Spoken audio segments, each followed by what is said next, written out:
ഭർത്താവിനെയും കുടുംബത്തെയും ഉപേക്ഷിച്ച് ഓർമ്മകളില്ലാത്ത ഒരു കാലത്തിൽ ജീവിക്കേണ്ടി വരും. അതുമാത്രമല്ല, 9 വയസ്സുവരെ ഈ കുഞ്ഞ് അച്ഛനോടൊപ്പം ജീവിക്കാൻ പാടില്ല. അങ്ങനെ വന്നാൽ ജന്മം കൊടുത്ത പിതാവിന് മരണം ഉറപ്പാ.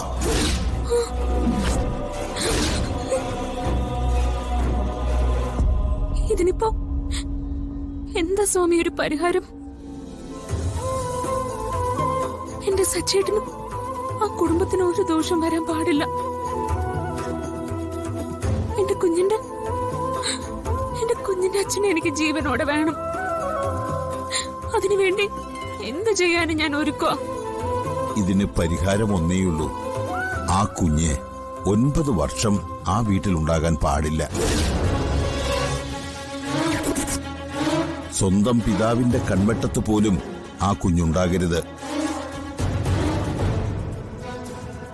ഈ കുഞ്ഞുമായി വീട് വിട്ടു പോകാനാണ് നിങ്ങളുടെ യോഗം. അത് സംഭവിച്ചേ പറ്റൂ.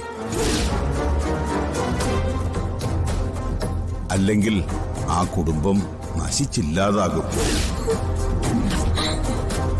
ബിസിനസ്സും സമ്പത്തും ഇന്നുള്ള സർവ്വ പ്രതാപവും നഷ്ടപ്പെട്ട് തെരുവിലലയേണ്ടി വരും. ഇതിൽ നിന്നും അവരെ രക്ഷിക്കാൻ ഞാൻ എന്ത് ചെയ്യണം സ്വാമി? നിയോഗമനുസരിക്കണം. ആ കുഞ്ഞുമായി നിങ്ങൾ ആ വീട്ടിൽ നിന്നും ഇറങ്ങിപ്പോകണം.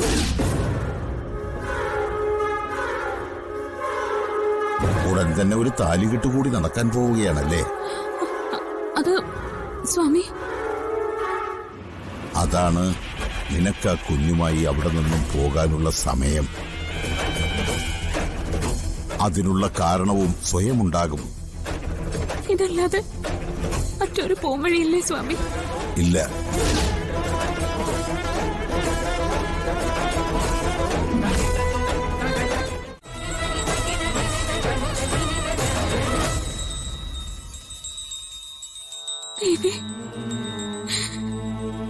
ഇത്രയ്ക്കും ശാപം പിടിച്ചൊരു ജന്മായിരുന്നു എന്റേത്.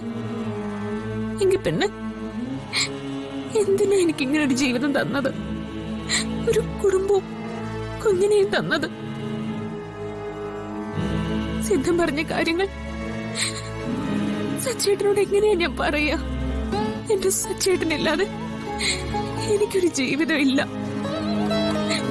ഒരു കുഞ്ഞിന് വേണ്ടി ഒരുപാട് പ്രാർത്ഥിച്ചു, കഷ്ടപ്പെട്ടു. ഒടുവിൽ മോളെ കിട്ടിയപ്പോ ഞങ്ങൾ ഒരുപാട് സന്തോഷിച്ചു. പക്ഷെ അവളുടെ ജന്മം, എന്റെ സച്ചേട്ടന്റെ ജീവൻ ആപത്താവുന്നത് എനിക്ക് സഹിക്കാൻ പറ്റില്ല.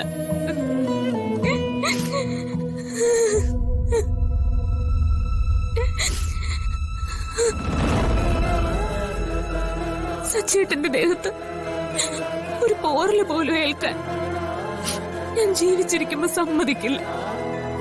എന്റെ സച്ചേട്ടനും ആ കുടുംബത്തിനും വേണ്ടി എന്റെ പ്രാണൻ ത്യജിക്കാൻ പോലും ഞാൻ തയ്യാറാ.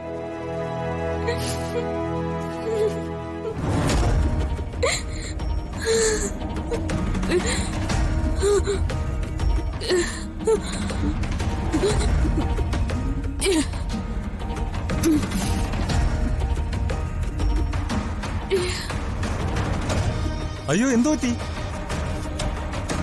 ആരെങ്കിലും ഒന്ന് ഓടി വന്നേ. ദേവര് കുട്ടി മയങ്ങി വീഴുന്നു. അയ്യോ മോളെ, എന്താ പറ്റി? മോളെ എന്തു പറ്റി? എന്തു പറ്റിയതാ?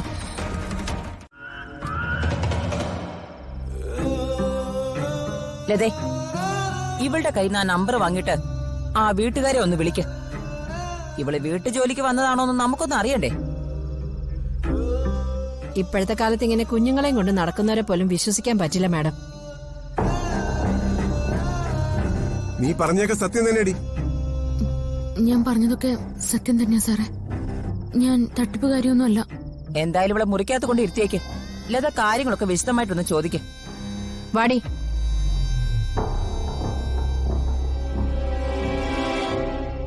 ഈശ്വര, ഇവിടെ നിന്ന് എങ്ങനെ രക്ഷപ്പെടുക?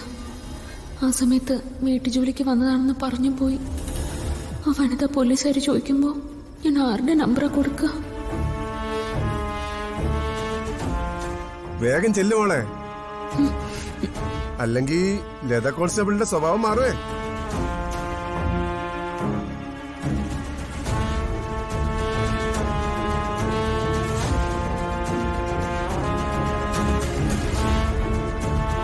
ഇരിക്കവിടെ.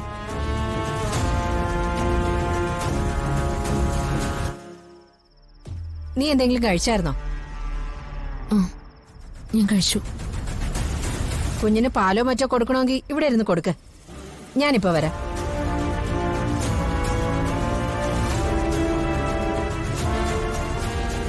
അവർ തിരിച്ചു വരുന്നതിന് മുമ്പ് ഇവിടെ നിന്ന് എങ്ങോട്ടെങ്കിലും ഇറങ്ങി ഓടിപ്പോയാലോ?